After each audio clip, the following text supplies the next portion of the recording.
میں وہ وزیر اعظم بنوں جو جب وزیر اعظم بنے تو ملک میں اپنے مینیفیسٹو کو عمل میں لے آئے.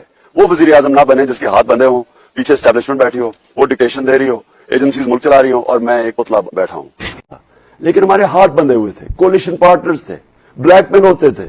بل بجٹ پاس کروانا ہے تو منتیں کرنی پڑتی تھی. ہمیں اپنی ایجنسیز کو کہنا پڑتا تھا کہ ان کو لے کے آؤ اسمبلی میں ووٹ کرانے کے لیے. عذاب سے گزر. باس نو, آپ باس ہیں یا جنرل باجوہ باس ہیں؟ فوج ایک گورنمنٹ کا ادارہ ہے. میں اگر پرائم منسٹر ہوں, میرا کام ہے گورننس چلانا.